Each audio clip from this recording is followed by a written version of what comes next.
Donc bonjour à toutes et à tous.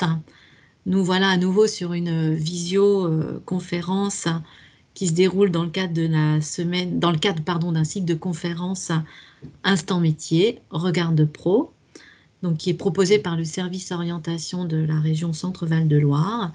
Ce cycle se déroule jusqu'à la fin du mois de mai avec une entrée de conférences par métier ou par secteur professionnel. Donc, bienvenue sur cette conférence.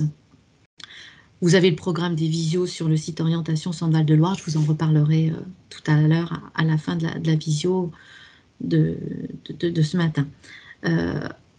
Question pratique, avant d'entrer dans le vif du sujet, les micros et les caméras des participants qui se sont inscrits sont coupés. En revanche, vous pouvez poser vos questions dans le fil de discussion et je pourrai les relayer à notre professionnel qu'on va interviewer aujourd'hui. Aujourd'hui, donc notre rendez-vous s'inscrit dans la thématique la fonction publique. Il y a 3 fonctions publiques. Aujourd'hui, on est sur la fonction publique d'État, donc avec une conférence qui s'intitule « Enseigner aujourd'hui, c'est conjuguer passion et innovation ». Pour nous parler de ce métier, je remercie Muriel Maître, qui est professeure, avec un petit clin d'œil, Muriel Maître, voilà, le nom prédestiné peut-être dans la carrière à ce beau métier de professeur. Je vais lui laisser la parole après une petite introduction pour situer le métier d'enseignant. Quand on regarde sur le site du ministère de l'Éducation nationale, de la jeunesse et des sports, on a la présentation suivante du métier d'enseignant. Enseignant, c'est devenir enseignant, c'est exercer un métier passionnant et exigeant. C'est participer à la construction de la société en transmettant son savoir et en valorisant les compétences des élèves, en les accompagnant, en s'adaptant au profil de chaque élève pour leur permettre de développer leur potentiel et de leur transmettre des valeurs de citoyenneté. En fait, pour les aider à devenir citoyens, instruits et éclairés. Enseigner, c'est quoi également? C'est apprendre aussi tout au long de sa vie. Être enseignant offre la possibilité de se renouveler chaque jour, d'être acteur d'un système éducatif en évolution, de faire des cours, de faire évoluer ses cours grâce à l'arrivée du numérique et en actualisant ses propres connaissances. Être enseignant, c'est également travailler en équipe. En France aujourd'hui, en 2021, l'enseignement représente le premier budget de l'État. C'est plus d'1,2 million personnes qui travaillent dans l'éducation nationale, qui sont en poste, avec plus de 800 000 enseignants qu'on compte répartis sur environ 60 000 écoles, collèges, lycées, ensemble regroupés. Si on zoome sur l'Académie d'Orléans-Tours, cette dernière emploie 41 700 personnes et en 2019, on compte 32 567 enseignants. Voilà, donc près de 4 personnes sur 5 employés sont dans l'enseignement. Voilà, cette petite introduction faite, je propose donc à Muriel que j'accueille de parler, voilà, elle va en fait nourrir, alimenter, compléter, illustrer ce qu'on vient d'évoquer au niveau de cette présentation de l'enseignement. Donc, bonjour Muriel, à nouveau. Donc, je vous invite, Muriel, en premier lieu, à vous présenter. Quel est votre parcours et quelles sont les raisons qui vous ont amené à choisir ce métier? Alors, bonjour à tous et à toutes. Très belle introduction concernant le métier. Je voulais déjà rebondir sur cette introduction qui me semble très juste, mais on le verra au fur et à mesure de cette interview. Donc, moi, je suis enseignante en sciences techniques, sanitaires et sociales sur la voie technologique et je suis enseignante aussi de théâtre sur la voie générale et technologique. J'enseigne dans un lycée général et technologique à Saint-Jean-de-Bray, le lycée Monod. Qu'est-ce qui m'a poussée à être enseignante? Je dirais que c'est plutôt le fruit du hasard, bizarrement, puisque je suis enseignante depuis 2014 et qu'auparavant, je travaillais dans un centre socioculturel en Charente-Maritime. Voilà. J'ai déménagé, j'ai retrouvé quelques missions à l'ERTS où on m'a proposé de témoigner sur mon métier de responsable de centre social, enfin plutôt responsable d'un secteur adulte et insertion. J'ai témoigné auprès d'étudiants. Ça m'a énormément plu. Et donc, je me suis dit, mais c'est génial ce métier. C'est vrai que ces étudiants, ils maintiennent dans une certaine dynamique. Ils ont l'air vraiment enjoués d'être là. Et j'ai dit, bon, cette dimension m'a plu, petite dimension ludique comme ça, et je me suis dit, bon, je veux continuer. Et voilà, je me suis adressée au rectorat. Et ensuite, on m'a proposé un poste au lycée Voltaire en ST2S. Et j'ai continué, j'ai passé immédiatement le CAPET. Je me suis dit que ce métier était fait pour moi, que ce public me plaisait énormément, un public très très varié, que ce que j'enseignais me plaisait aussi beaucoup, puisque ça correspondait à mon expérience professionnelle. Et donc, je me suis lancée, j'ai avancé. Donc, Voilà. une spécialité d'enseignement à laquelle vous n'aviez pas forcément pensé au départ. Et comment s'est faite la jonction entre votre expérience professionnelle et le choix de la spécialité? Alors, le choix de la spécialité, c'est le rectorat, en fait, qui m'a parlé de D'accord, cette spécialité ST2S, que je d'accord, ne connaissais pas, mais qui correspondait vraiment à mon expérience professionnelle dans le social. d'accord. Alors, je Voilà. vois une question dans le chat. Vous avez évoqué un sigle, le CAPET. Qu'est-ce que ça veut dire pour les personnes qui nous écoutent? Ah, le CAPET, c'est le correspondant du CAPES, mais version technologique, en fait. C'est un D'accord, donc certificat d'aptitude aux professions, voilà, dans le technologique, d'enseignement, d'accord, d'enseignement technologique. technologique, d'accord. Voilà, tout à fait. Est-ce qu'on fait un petit zoom sur le théâtre? Vous avez évoqué tout à l'heure dans les spécialités Oui, d'enseignement, comment se fait cette jonction théâtre, sanitaire et social? C'est étonnant. oui, alors c'est étonnant, mais c'est en revanche, c'est pas le fruit du hasard, c'est le fruit d'un double cursus que j'ai, puisque j'ai fait un DU et une licence théâtre, et ensuite j'ai fait un DUT carrière sociale et une licence professionnelle management des organisations. Donc, il est vrai que j'ai ces deux cursus, et lorsque je suis arrivée au lycée Mono, il y avait une section théâtre, il y avait la ST2S, la prof de théâtre en allait à la retraite, j'avais le diplôme pour pouvoir prétendre passer la certification de théâtre. Je l'ai fait et donc voilà, j'ai ces deux spécialités parce que deux cursus au départ. D'accord. Alors, si on entre un petit peu sur le cœur du métier, on croit tous connaître ce métier parce qu'on a été ou du côté enseignant, enfin de l'autre côté, à tous avec un enseignant, on a tous été plus ou moins en classe quand même, et donc en situation d'apprenant, et ben, on a tous croisé un ou une enseignante. Mais ce qui nous intéresse de savoir, c'est quelle approche vous en avez de ce métier-là. Et donc, est-ce que vous pourriez nous donner 3 mots qui caractérisent, selon vous, votre métier pour permettre de l'illustrer? Oui, alors le premier mot que je donnerais, c'est la transmission, c'est transmettre, et bah, c'est ce que fait vraiment un enseignant, une enseignante, hein. C'est-à-dire transmettre des compétences à des élèves pour qu'ils puissent avancer. C'est transmettre à qui? À des publics, et ça va être le deuxième mot que je vais retenir, les publics et pas le public. Des publics qui sont de plus en plus variés. On va vers une école inclusive, donc avec des publics qui ont des différences. Et je dirais que les publics, c'est le sel de notre métier parce que c'est pour ces publics que nous sommes obligés toujours de nous renouveler dans notre enseignement. Et ensuite, le troisième mot qui me tient vraiment à cœur, c'est ascenseur social, tant il est vrai que moi, en face de moi, j'ai des élèves en ST2S sur la voie technologique qui viennent de milieux populaires, et l'école est aujourd'hui encore une façon de pouvoir avoir une mobilité sociale, de s'élever vraiment et de s'émanciper par rapport à certaines questions, certains milieux. Donc voilà, ce sont mes trois mots. Donc, beaucoup d'enjeux aussi, du coup, à travers ces 3 thèmes, la transmission, la différence des publics, intégrer, beaucoup Oui, d'enjeux. oui, oui, les enjeux que vous avez d'ailleurs mentionnés dans votre introduction, le but, c'est quand même de former des citoyens Oui. éclairés. Mmh, Donc mmh. oui, c'est enseigner, c'est ça. C'est notre première mission, mais c'est celle qui donne un sens et c'est notre boussole. On enseigne pour former des citoyens éclairés, les citoyens de demain. Donc c'est très important et un enjeu, oui. Oui. Alors, on va regarder du coup, on va rentrer encore plus dans le cœur du métier. Une journée ou une semaine type, c'est quoi? Est-ce qu'il y en a? Est-ce que ça existe? Est-ce qu'on peut essayer de donner une représentation? Ouais. Alors, une journée type. Alors, je vais prendre peut-être ma journée, la journée de mercredi, tiens. Le mercredi est une journée où je commence à 8 heures, je finis à 17 heures et j'ai un trou de 2 heures.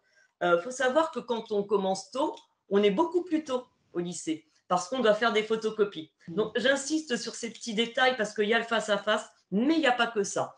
Voilà, il faut faire des photocopies hein, de nos cours et nous sommes nombreux en tant que prof. Donc, on arrive toujours plus tôt. Ensuite, il y a le face-à-face. Donc, on se retrouve face à nos élèves et on enseigne. Mais ce n'est pas tout. Des fois, on a un trou dans l'emploi du temps. Mais ce trou, on le met tout de suite à profit. On répond à nos mails. On a beaucoup de mails dont il faut prendre connaissance. Et dans ces mails, il y a non seulement les bulletins officiels, il faut les lire, mais il y a aussi toutes les réunions qui sont annoncées par notre hiérarchie. Donc, c'est très, très important le travail de mail. Ensuite, vous avez la pause méridienne. Eh bien, vous profitez de cette pause méridienne pour déjeuner avec vos collègues et faire un point sur les projets que vous êtes en train de mettre en œuvre avec eux. Très important aussi. Ensuite, vous reprenez du face-à-face. Le soir, vous arrêtez. Mais en ce moment, par exemple, il y a des conseils de classe. J'en ai 2 à 3 par semaine. Donc, on fait les conseils de classe le soir. Et puis, quand on rentre chez soi, c'est pas fini.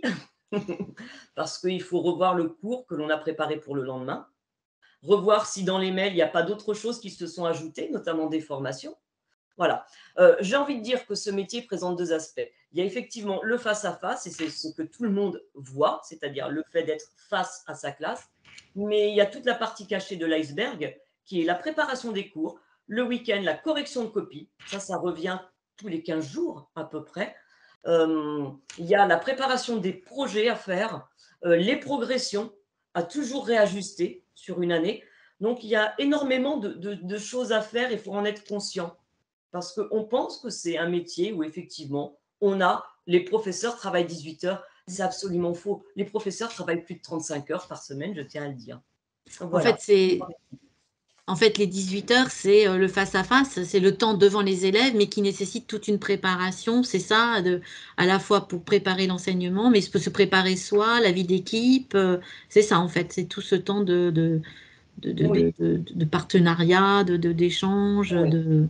Oui, oui, D'accord. tout à fait. Tout à Alors, fait, oui, c'est ça, c'est exactement ça. Donc, ce n'est pas à négliger. Une question dans le chat qui va croiser l'autre question que j'allais vous poser. Donc, la question dans le chat, c'est pour exercer ce métier d'enseignant, est-ce qu'il est nécessaire de sentir une véritable vocation? Et je la croise avec les qualités nécessaires pour exercer ce métier. Alors déjà, est-ce qu'il y a une vocation? Est-ce qu'on est naturellement prédisposé? Est-ce qu'il y a quelque chose qui...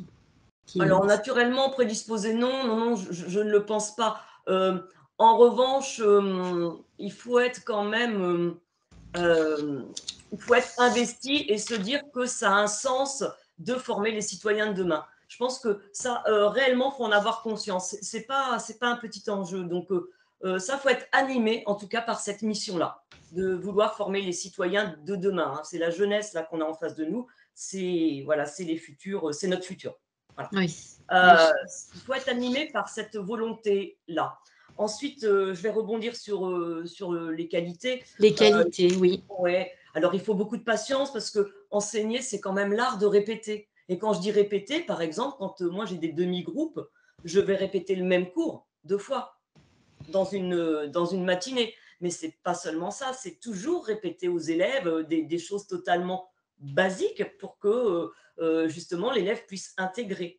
Donc réellement, il faut être très très patient. Il faut aimer les autres, hein. Il faut avoir le goût des autres, il faut avoir un bon relationnel. Et dans ce bon relationnel, quand je dis bon relationnel, ça veut dire aussi qu'il y a la notion de respect à avoir. Il y a un respect. Si vous respectez vos élèves, réciproquement, ils vous respecteront, très certainement en tout cas. Donc, le goût des autres, ça, c'est sûr, faut aimer ça, hein, être en face des autres. Ensuite, je parlerai de. Alors, je ne sais pas si c'est tolérance le mot, mais si je pense, parce que c'est vrai qu'on enseigne à des publics qui sont très, très variés, qui viennent de différents horizons, et donc on enseigne indépendamment de l'origine de la personne, de son sexe, de son milieu social. Euh, et ça demande d'être, je vais dire un mot un peu à l'anglaise, open, vraiment. Faut D'être quand même ouvert à la faut différence, être ouvert à à... la différence, de plus en plus. Et c'est important, c'est très très important. Et ça nous fait évoluer aussi. Donc oui, voilà Intéressant. pour les qualités. Et... Alors non, plutôt que de vocation, en tout cas, moi je parlerais d'avoir vraiment chevillé au corps cette volonté, oui, de se dire qu'on forme des citoyens, réellement. D'accord. Alors, c'est passionnant, hein, ce que vous nous témoignez. Alors, le thème de notre visio aujourd'hui renvoie au scolaire avec le verbe conjuguer. Il conjugue la passion. Je crois pouvoir dire que vous en avez témoigné à travers l'expérience là. Mais l'innovation, parlez-nous de l'innovation. Donc, ça conjugue la passion et l'innovation. L'innovation, elle est où? Ah, alors l'innovation, j'ai envie de dire qu'elle est presque à tous les étages. C'est vrai qu'on doit innover parce qu'on va de plus en plus vers une école inclusive avec des publics spécifiques. Alors un truc tout bête, hein, par exemple par rapport à nos publics qui sont 10, donc dyslexiques, dyspraxiques, voilà, tous les types de 10, il faut innover dans la recherche de nos supports, très clairement. Pour d'autres publics, il faut aussi innover dans la recherche des supports. Et par exemple, on utilise de plus en plus les escape games, vous voyez, escape games numériques. Donc, il y a ces innovations-là dans les supports que l'on choisit, les documents, les vidéos. Ça demande vraiment un grand temps et un temps de préparation et de recherche. Donc, Oui, parce que innover, c'est les supports. Oui. c'est vous qui les faites. Il faut que vous créiez ça, vous vous formez. Alors, Je fais les une créer, petite par exemple, parenthèse. non, alors les escape games, vous voyez, ils sont déjà créés, mais ça nécessite quand même d'aller rechercher où ils sont, de se tenir au courant. Il faut toujours être en veille, en fait, au niveau de ce qui Intéressant, oui. existe. Mm, mm. Et innover, c'est travailler autrement de plus en plus. C'est fini la transmission verticale du prof comme ça, qui débite son cours face à l'élève. Non, on est sur vraiment l'inverse. C'est ascendant, ça vient des élèves au professeur, ça peut être la classe inversée, ça peut être aussi travailler en mode projet, ce qui donne une grande place à l'élève qui devient acteur. Donc, vous voyez, innover, c'est aussi ça, c'est je travaille autrement, vraiment, avec des petits groupes qui vont être ensemble dans une classe. Donc, qui fournissent le support sur lequel vous rebondissez pour travailler. En fait, Exactement. vous partez du matériau élève. Voilà, on part du matériau d'élèves qu'on enrichit au départ, on forme des petits groupes et on va de groupe en groupe pour voir ce qu'ils nous donnent et on fait une restitution en classe entière et là, on fait un cours ensemble. Donc, on est plus aujourd'hui dans ce métier, je dirais, accompagnateur de l'élève. On l'accompagne à travers ses savoirs. On est à côté, on est avec. Donc, c'est D'accord. important. Et innover, je ne peux pas faire l'impasse sur ça parce que ça, c'est ce qui est le plus important. Aujourd'hui, c'est toutes les techniques de l'information et l'informatique et de la communication. Oui. Euh, de plus en plus, on utilise des QCM en ligne, par exemple, des plateformes, on crée des vidéos. Qu'est-ce que l'on peut faire aussi? On utilise les réseaux sociaux aussi. On utilise Insta pour pour montrer ce que les élèves font dans nos cours. Et c'est sur les réseaux sociaux. Donc, vous voyez, Effectivement, ça, oui. vraiment, c'est à tous les étages, ces nouvelles technologies. Et c'est très, très important et ça nous fait gagner énormément de temps. Et ça permet de personnaliser notre enseignement. Parce que on peut choisir, via des plateformes, avec quel élève, finalement, on peut continuer ou renforcer ses apprentissages.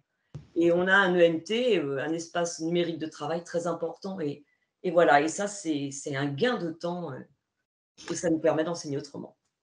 Bon, alors c'est passionnant parce que enfin, c'est un éventail dans cette activité Complètement. d'enseigner, on voit toute une richesse de tâches, voilà, très, très large.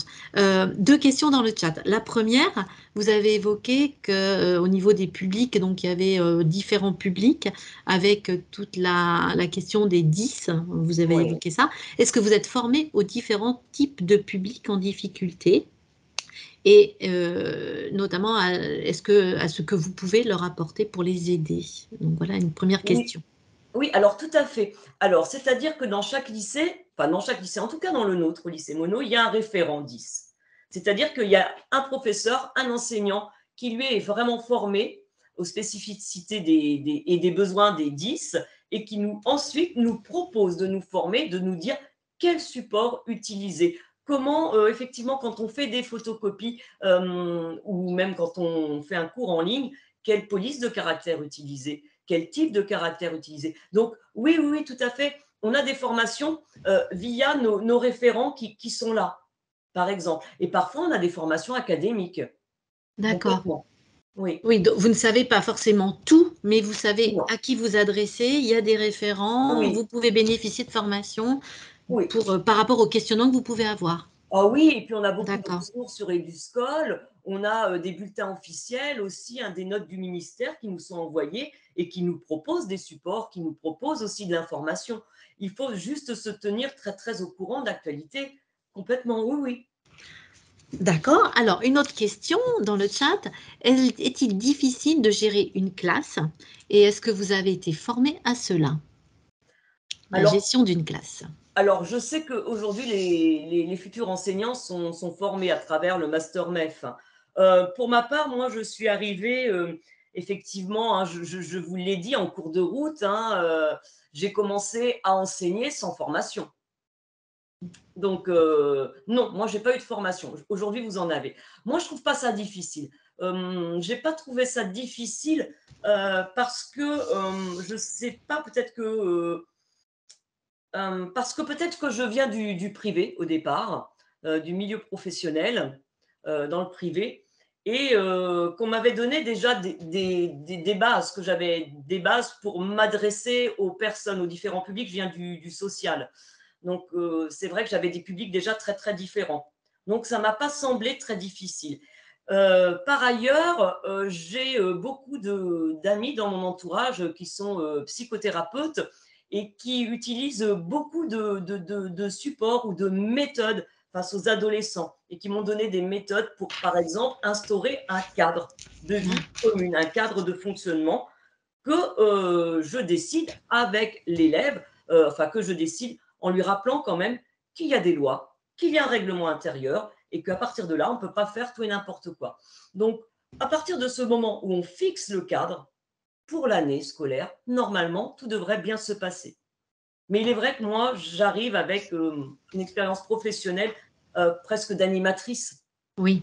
et je suis dans une posture plus d'accompagnant que de professeur à la verticale ou de professeur comme on peut l'imaginer, qui n'existe plus d'ailleurs. Donc voilà, En fait, ça me c'est le semble pas, trans ça me semble pas ouais. difficile. C'est le transfert pour vous de compétences déjà mises en œuvre dans un autre type d'emploi et du coup que vous avez voilà, transféré sur l'enseignement. Complètement, complètement. Mais il y a un Alors, règlement intérieur qu'il faut faire vivre. Il y a une équipe, on n'est pas seul. Il y a une hiérarchie aussi qui est là pour replacer le cadre. Il y a la vie scolaire. C'est un travail d'équipe. Donc ouais. voilà, ça marche. Alors, peut-on être prof toute sa vie et vers quel type de... Voilà, est-ce qu'on peut évoluer? Est-ce qu'il y a d'autres formes d'exercice, d'autres métiers? Oui, je pense qu'on peut être prof toute sa vie parce que c'est un métier que l'on peut enrichir, hein. Tout à l'heure, je vous parlais effectivement des référents. Sachez que en plus d'être professeur, vous pouvez avoir ces missions de référent. Il y a des référents égalité filles-garçons. Par exemple, moi, je suis référente égalité filles-garçons au sein de mon lycée. Il y a des référents harcèlement, de lutte contre le harcèlement scolaire, des référents 10. Donc, voilà, vous pouvez aussi passer des certifications, comme moi j'ai passé la certification théâtre pour pouvoir l'enseigner. C'est possible d'aller vers d'autres disciplines. Vous pouvez vous spécialiser dans des publics, par exemple en passant le KPI, qui est le certificat d'aptitude professionnelle aux pratiques d'éducation inclusive. C'est pour effectivement aider à être plus inclusive avec les publics en situation de handicap. Vous pouvez partir à l'étranger enseigner dans les lycées français, dans les COM, dans les départements. Vous pouvez passer aussi d'autres concours, par exemple de personnel de direction, inspecteur. C'est un métier qui offre quand même pas mal de perspectives, complètement, oui. Donc vous pouvez être prof toute votre vie. Ouais. D'accord. Et avec, ou alors avec des possibilités d'évolution Oui, d'élargissement. Enfin voilà, c'est... ouais, tout à D'accord. fait. Alors, que conseilleriez-vous aux jeunes qui veulent se lancer dans ce métier? Qu'auriez-vous envie de leur dire? Ça sera ma dernière question. Oui, oui, tout à fait. Moi, j'ai envie de leur dire que si effectivement ils veulent toujours être dans une dynamique comme ça où on est sans cesse dans se renouveler, hein, sans cesse en train d'être en veille par rapport à ce qui se passe autour de nous. Si ils veulent un métier vraiment créatif, s'ils aiment apprendre tout au long de leur vie, s'ils sont surtout convaincus qu'enseigner, c'est former les citoyens de demain et donner du sens à sa vie, que puis-je dire d'autre? S'ils sont très ouverts aux autres et à la différence, et s'ils aiment vivre vraiment à 100%, parce que c'est un métier qui nécessite de vivre comme ça, d'être très très investi, et si on veut rester jeune aussi, j'ai envie d'ajouter, allez-y, mais foncez, c'est un métier passionnant. Voilà. En tout cas, vous en êtes le reflet parce qu'il y a beaucoup d'énergie, de dynamisme dans la manière de le décrire et ça donnerait envie. Alors, est-ce que vous... Alors, il y a une petite, il y a une remarque dans le fil de discussion. J'aime beaucoup votre principe de base de former des citoyens de demain. Merci beaucoup, c'est très intéressant votre témoignage. Alors, le temps touche à sa fin. Muriel, est-ce que vous voulez rajouter un mot, quelque chose, ou est-ce qu'on reste sur cette jeunesse et cette curiosité, l'envie de la veille, d'apprendre tout au long de la vie? En fait, on transmet et en même temps, on apprend. C'est ça, on transmet, on apprend. C'est grâce aux élèves qu'on est mis en lumière. Si même nous, on forme des citoyens éclairés, nous-mêmes, nous sommes mis en lumière grâce à eux. Donc, il y a cette relation de réciprocité qui est très, très importante. Effectivement, on les aide, ils nous aident. Donc, ça, c'est important. Et puis, j'ai envie de finir sur, oui, effectivement, la jeunesse. Donc, gardons ça. La jeunesse et la curiosité. Tout à fait. Ce sera le mot de la fin. Merci beaucoup, Muriel Maître, pour avoir accepté de partager votre expérience avec beaucoup d'enthousiasme. Donc, je vous invite, les personnes qui nous regardent, qui nous écoutent, à suivre d'autres conférences en consultant le planning sur le site Orientation Centre Val-de-Loire. Je vous informe également qu'en parallèle donc, des conférences, nous avons mis à disposition d'autres informations, supports, documents, liens Internet, vidéos, quiz sur le métier d'enseignant ou sur la fonction publique en général.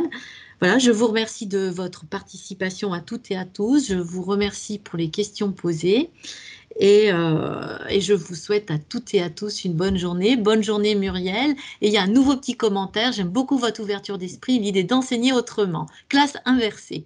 Voilà, vraiment, merci Muriel. Une bonne entrée dans le week-end. Merci à vous. Une bonne entrée pour la journée, une bonne entrée dans le week-end du coup. Merci. Bon week-end à vous, au revoir. Merci, au revoir à toutes et à tous et merci pour vos explications. Au revoir.